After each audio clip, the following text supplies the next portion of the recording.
to OWAD a day. I'm Sophia, piloting to the Universe of Chinese. Let's continue unpacking supposedly classical China era's concept. And yesterday we talked about age, sui. And today we're going to have a somewhat similar concept, which is nian. Because we kind of hinge human sense of age to year, right? So year kind of overlap with I guess Nian is the sense of time, the cycle of a plant after a full year, right? Grow and then come into the winter season, and then everything start again. So we can see the cycle in nature versus age is probably the cycle. Well, we don't really have a cycle. I guess humans' cycle is different from the plant cycle. So here, age is probably humans' way to mark our progressions through life by hinging it onto the concept of plant cycle annually. Okay, anyways, Nian, we see simplified traditional look exactly the same. And then we have the 2000 years ago script language give us a little bit more details. At least we can tell there are two separate parts. The top is crop, and a crop is expressed by the tree symbol or the plant symbol, which is the canopy of the tree, the root of the tree, connected by the trunk. Three parts. And the crop would have a bended top, meaning the plant is come to fruition, it's top heavy. Therefore, the branches are gravity drawn.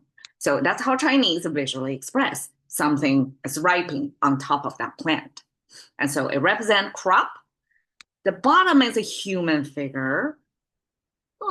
Ish is kind of distorted because we know Chinese human figure looks like this, which is leftward facing profile view of human. And here is a little bit different. It has this one indicator, horizontal line. So, okay, in Chinese visual representation of the physical world, like the crop, we can kind of trace back to what we visibly see in nature. There's also, in Chinese character construction, this abstract thing, which is not anything existing in nature, but artificially added, normally a straight line, normally, as your attention director. So in this 2D frame, because it cannot move, it cannot tell story by making a GIF or a small movie. So we only have this still frame and try to guess what the creator of this imagery try to lead you to. And so this indicator, when it intersects with the original icon underneath it, that's the attention drawer. This is not something in the physical world. This is roughly equivalent to today's arrow pointing. So arrow pointed up there to tell you pay attention to that. So as we know, human figure, if it is left and right, and Chinese is oriented toward the left. So for Chinese, forward walking would be left facing. So when we have this left side facing, we know this is the front and this is the back of the body. And then when this horizontal line intersect on the back side, then the full story comes as crop on back. And that's the imagery of harvesting. So it's human labor, try to get crops from the field into a barn, if they have, I don't even know back then how people store their crops. But the first step have to be, because we don't have the big combines, right? So it's human labor, put them on the back. Once you see the crop on the back imagery, and that's associated with harvesting, associated with the completion of the year in the sense for agrarian society. I mean, nowadays we kind of live away, departed from the agrarian society lifestyle for the most part, right? We don't have a sense of a year, kind of a hinge of our life cycle with, I mean, we have the weather. That's about it. but we don't really have a sense of how things grow in the farm field and how our life is related to that. But Chinese back then is agrarian society based. So a marking of a full year would be seeing somebody have the crops harvest on their back. And that's the imagery of you finishing, you run through the finish line after a full year of labor, then you can carry your crop away. So that's how Chinese express year. We have 3 expressions that marks youth, your prime time, and your senior time.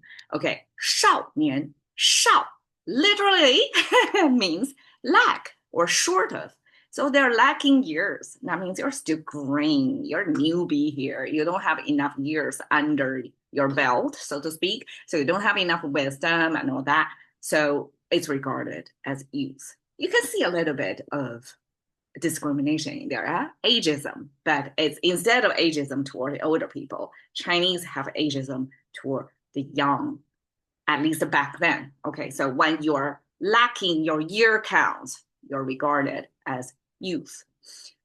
壮年, strong years. Okay, 壮年 are the people who can fight for the countries. They are the people who can be drafted, or as a tax form, every household have to kind of get somebody in the army free of charge to the government when government needs you. So it's kind of a different drafting. It's drafting / taxing in ancient times. So when you are in that window that you can fight for your tribe or fight for the kingdom, then that's what's considered. We have a weaponry sign on the left, and we have full-grown man sign on the right side, and that's your strong years, and that equivalent to the prime years. And 老年, old years. 老, I think we have some episodes talking about 老. 老 in Chinese is fully respected. Chinese is ancient and old people worshiping culture, at least back then. Okay, I have to add a lot of condition because nowadays it's globalization and the Western thinking way of orienting becomes the norm, the standard. Like if I don't learn Chinese, unpack it, I never knew that Chinese actually is left for oriented. And I never thought about the orientation at all in terms of, the number line grows bigger toward the right, like by default. And that's kind of a default setup. And we all brought up in, never thought about it, but Chinese left orient. And same here, Chinese old worship is very different than the Western philosophy or preference or value system or orientation.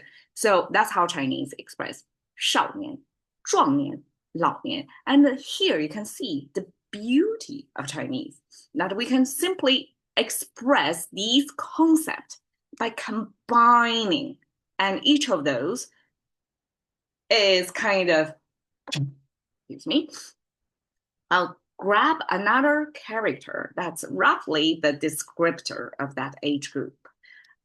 Strong, right? You can fight for a country, or 少, you're undernumbered. And 老年, 老 probably is describing the hair when you no longer do your hairdo. Okay, so there is this hair signifier of your age bracket. When you're young, your children, before you get through that adulthood ceremony thing, your hair can go free like me right now. Like you don't need to bundle your hair at all. But once you become adult, your hairdo is strictly regulated. You can only do your hair in a certain way. Otherwise, people regard you as you're disheveled or going crazy.